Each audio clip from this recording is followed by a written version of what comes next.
Nagtamo ng pinsala ang BRP Antonio Luna ng Philippine Navy habang nakikibahagi sa Malfi Laot Naval Exercise sa Lumut, Malaysia noong August 27.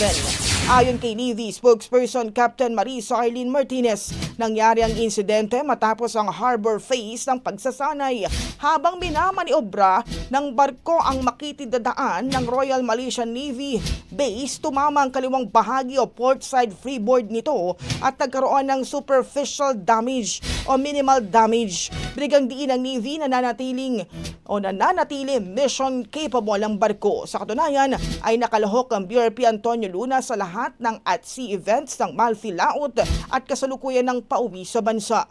Kaugnay nito, magsasagawa ng investigasyon ng Navy para malaman kung saan eksakto nakuha ng barko ang pinsala nito.